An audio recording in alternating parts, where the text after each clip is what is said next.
안녕하세요. 호주와 클럽 여러분, 카일 법무사입니다. 네, 오랜만에 영상을 또 찍고 있네요. 코로나가 끝나고 나서 호주 유학 후 이민 문의가 상당히 많이 늘어났고요. 그리고 또 코로나 기간 동안 학업을 무사히 마치시고 각종 취업 비자 및 영주 비자를 준비하시는 분들의 문의가 많이 늘어나서 상당히 바쁜 시간을 보냈습니다.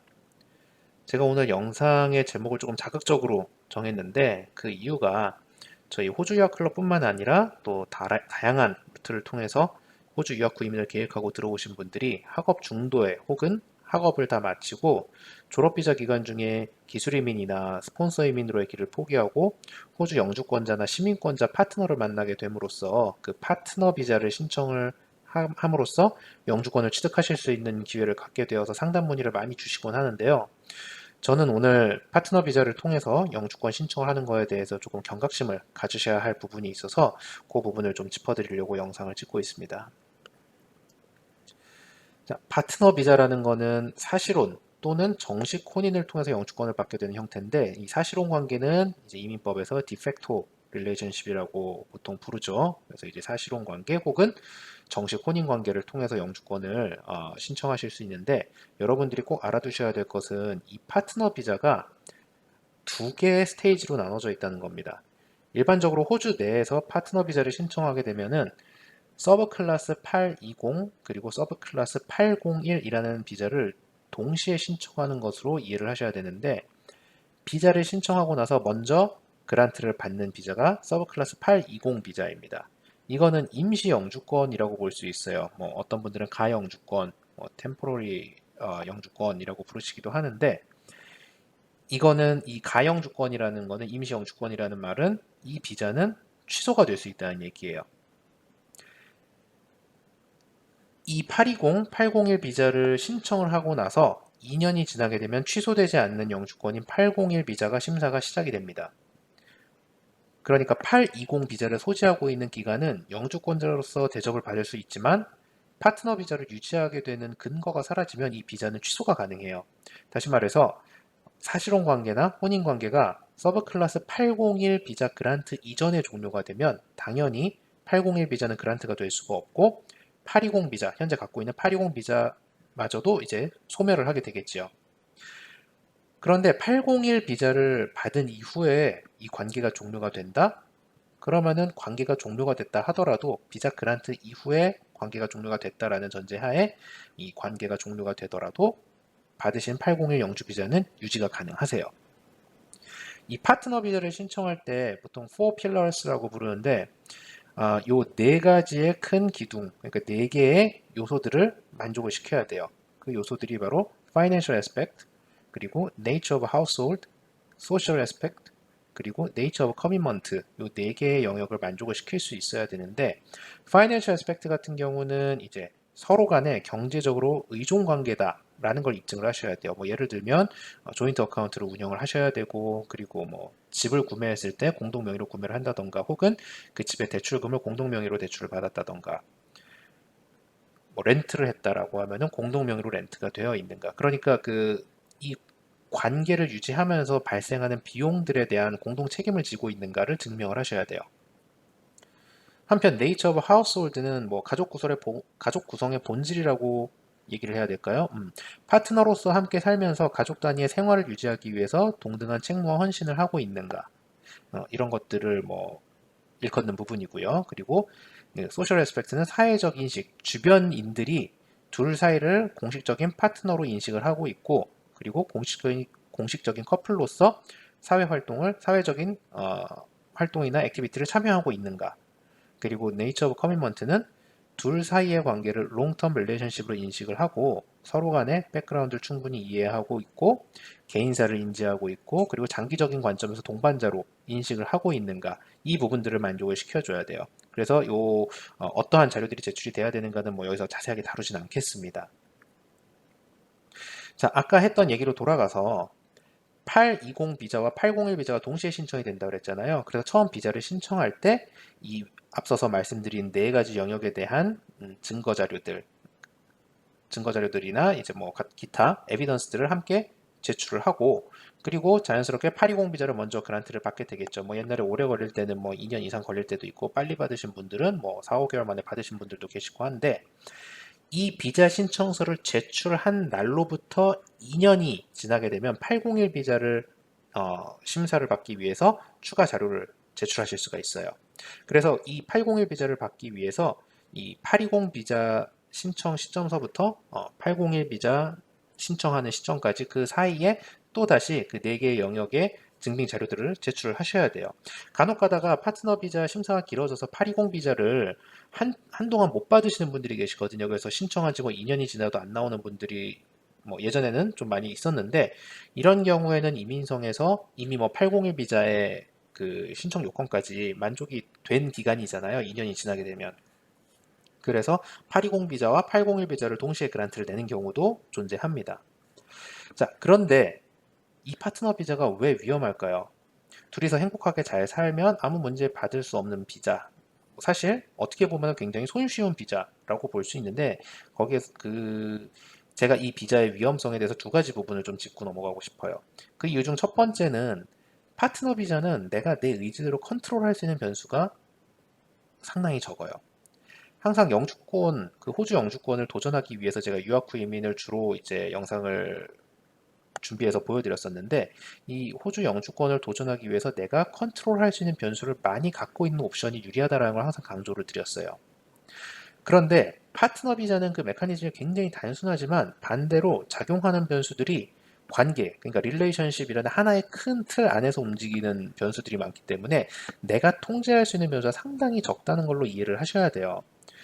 둘의 마음이 변하지 않고 계속 사랑하는 관계가 유지가 된다면 아무 문제 없겠지만, 둘 중 한 사람의 마음이 변하게 되면 파트너 비자의 성립이 될 수가 없겠죠. 특히나 내가 비자 신청인이고 나를 도와주는 스폰서, 그 스폰서의 마음이 변했을 경우, 이것을 내가 마음대로 어떻게 바꿀 수 없잖아요. 스폰서가 더 이상 나를 사랑하지 않는다. 그리고 다른 사람과 뭐 연애를 시작했다던가, 다른 사람이랑 릴레이션십이 시작이 될 것 같다던가, 더 이상 나와의 관계 지속이 어렵다. 이런 상황이 되면은 이거를 뭐 내가 내 맘대로 그 사람을 좋아하지 말고 나를 계속 사랑해라 라고 강제를 할 수 있는 것도 아니고, 이 사람이 마음이 이미 변한 거를 내 의지대로 다시 나에게 돌아오게 할 수 있는 그런 어떤 가능성은 뭐 상당히 적을 수 있겠죠. 그게 나만 노력한다고 되는 게 아니기 때문에, 물론 그 비자를 유지할 수 있도록 그 관계가 회복이 될 수도 있겠지만, 이게 나의 노력만으로는 불가능하죠. 불가능하기 때문에 이 비자 그란트 이전에 이런 불상사가 일어나면 아주 어려운 상황에 처할 수밖에 없습니다. 이 비자를 심사하는데 아까 전에 4가지 요소를 만족을 시켜야 된다고 그랬잖아요. 그래서 이 사람이랑 계속 경제적으로 이중관계여야 하고, 둘 사이에 어떤 동반자 인식이 있어야 되고, 이 관계를 아주 장기적인 관점에서 오랫동안 유지할 것으로 우리가 어, 예상하고 있습니다. 그리고 실제로 그렇게 유지되고 있습니다라는 거를 증명을 해야 되는 그런 의무가 있는데, 이것들이 뭐 한쪽의 마음이 변한다라고 하면 이 증거 자료들을 만들 수가 없겠죠. 자, 그리고 2번째 이유는, 파트너 비자가 더 이상 그란트 되기 어려운 상황에 처했다고 예를 들어 볼게요.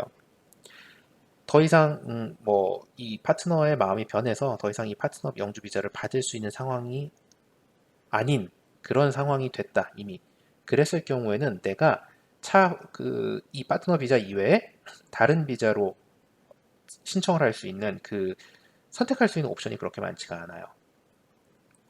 학생 비자 상황에서 파트너 비자를 진행한 경우, 관계가 끝나서 이전에 하던 공부를 마저 이어서 하는 방법으로 영주권에 계속 도전하려고 다시 학생 비자를 신청한다면, 이게 심사관이 볼 때 제뉴인한 진정성이 있는 신청서라고 보일까요? 제가 봤을 때는 그 가능성이 굉장히 낮습니다. 만약에 학업 목적이 진정으로 있었다면은 파트너 비자를 받았다 하더라도 계속 공부를 했어야 되는 어떤 그런 증빙이 돼야 되겠죠. 그런데 일반적으로 보통 이 파트너 비자를 신청하시고 이제 학생 비자의 의무가 사라지게 되면은 이 학업을 계속하지 않으시고 이쪽에 관련된 경력도 쌓지가 않으세요. 한편 뭐 졸업 비자 상에서 파트너 비자를 이제 신청하고 받으신 경우는 학업 이후 취업 이민이든 점수제 기술 이민이든 영주권을 도전하기 위해서 필요한 기술 심사의 진행이나 관련 경력을 계속 쌓아가는 경우가 많이 없으세요. 제가 실제로 저희 호주 유학 클럽뿐만이 아니라 이제 뭐 다른 루트를 통해서 들어오신 분들이 이제 호주 현지에서 이런 파트너 비자 문제 때문에 저한테 문의를 주시는 분들을 많이 만나봤지만, 보통 이제 파트너 비자를 신청하고 나면은 이제 나는 더 이상 공부 안 해도 돼. 혹은 내가 영주권을 받기 위해서 별로 원치 않는 공부를 하고 있어도 이쪽에 관련된 경력을 쌓지 않아도 돼. 라고 생각을 하시는 분들이 거의 90% 이상이세요. 그래서 내가 이 파트너 비자가 그란트가 될 수 없는 상황으로 치달았을 때 내가 그 다음으로 취할 수 있는 옵션에 대한 준비가 돼 있지가 않아요. 그래서 내가 관련 경력을 쌓지도 않았고 뭐 기술 심사를 진행하지도 않았고 혹은 학업을 다 마치지도 않았고 그런 경우가 보통 많기 때문에 취업 이민이나 점수제 기술 이민의 진행이 굉장히 어려워집니다. 물론 다른 비자 중에서 그란트를 받을 수 있는 요건을 만족시킬 수 있다면 해당 비자를 신청해 볼 수 있겠지만 일반적으로 옵션이 많지가 않아요. 따라서 호주에서 유학 후 이민을 진행하다가 진정으로 사랑하는 파트너를 만난다는 건 큰 행운이고 상당히 축하해야 할 일이지만 이렇게 중도의 계획이 어그러지는 경우를 막기 위해서 저는 보통 학생분들한테 파트너 비자의 기회는 당장에 내가 뭐 비자를 신청해야 되는 상황이다. 어, 아니면은 지금 당장에 어떤 사유가 있어서 공부를 그만둬야 된다거나 뭐 지금 하고 있는 일을 그만둬야 된다거나 그래서 지금 현재 있는 비자 유지가 불가능하고 내가 파트너가 있으니 파트너 비자를 신청해야만 하는 상황이다 라는 경우가 아니라고 하면은 항상 이 파트너 비자는 플랜 B로 두고 본인 스스로 비자를 해결할 수 있는 상황이라면 스스로 해결하는 쪽으로 무게를 두라고 말씀을 드려요. 사람 일이 어떻게 될지 모르는 거니까. 혹은 파트너 비자를 꼭 들어가야 되겠다라고 하는 결정이 된다면 적어도 801 비자를 그란트 받기 전까지는 학업이든 기술심사든 관련 경력이든 스스로 해결해야 될 상황에 처할 수 있다는 걸 가정을 해서 준비를 해가라고 조언을 드리는데 현실적으로 그게 실천하는 게 상당히 어렵다는 건 저도 잘 알고 있습니다. 그런데 어, 법무사의 입장에서 본다면은 그렇게 준비하는 것이 가장 안전한 방법이라고 생각이 돼요. 그래서 이런 방법을 항상 조언을 드리는데 실질적으로 이거를 실천하시는 분들이 뭐 사실 많지는 않으세요. 거의 없다고 보셔도 돼요. 그리고 뭐 또 하나의 조언이라면은 가능하면 디팩토 사실혼 관계보다는 정식 혼인을 추천을 드려요.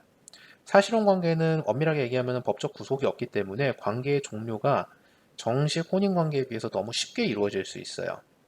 사실혼 관계에 대해서 그렇게 막 심각하게 여기지 않는 문화권도 존재를 하기 때문에 마치 남자친구 여자친구 관계가 정리되듯이 그렇게 끝나는 경우도 생각보다 자주 발생을 해요.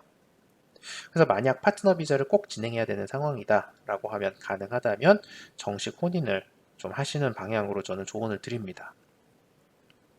오늘은 약간 호주 유학 후 이민에서 조금 벗어난 주제이긴 한데 실제 호주 유학 클럽 학생 중에도 파트너 비자를 진행하면서 원하는 결과, 원하는 상황이 연출되지 않아서 어, 부득이하게 이제 호주 생활을 접고 돌아가시는 분들도 가끔씩은 제가 있었고 그리고 반대로 파트너 비자 옵션이 있었음에도 불구하고 꾸준히 호주에서 학업을 한 내용을 바탕으로 스스로 준비를 해서 비자를 해결한 분도 계시고 지금 해결해가고 계시는 분들도 꽤 많이 계세요.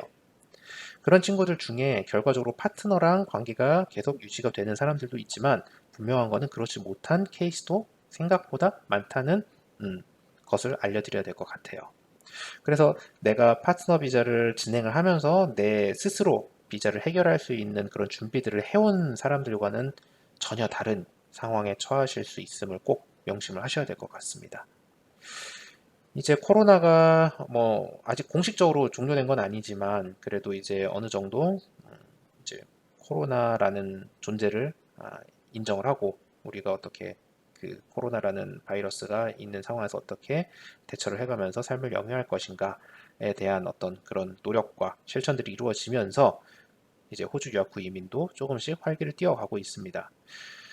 올해 말에 이민법 개편이 조금 예정이 돼 있죠. 특히나 점수제 기술 이민에 대해서 뭐 아주 대대적인 개편이 될지 아니면은 뭐 부분적인 어떤 개선이 될지 이건 아직까지 제가 잘은 모르겠어요. 그냥 단순히 지금 현재 비효율적인 이민 제도가 운영이 되고 있으니 이거를 좀 더 효율적으로 바꾸겠다라는 발표가 있었고 이거에 대한 어떤 구체적인 사안이나 뭐 이민법의 개정이나 이런 것들이 이루어진 상황은 아닌데 뭐 아무래도 우리 호주 유학 후 이민을 준비하시는 호주에서 학업을 하실 분들한테 좀 더 유리한 방향으로 어, 바뀌기를 기대해 보겠습니다. 새로운 소식이 들어오는 대로 영상이나 카페를 통해서 또 안내를 드리겠습니다. 저희 호주 유학클럽 네이버 카페 방문도 많이 해주시고 저희 호주 유학클럽 유튜브 채널 좋아요와 구독 부탁드리겠습니다. 여러분 항상 화이팅 하십시오. 감사합니다.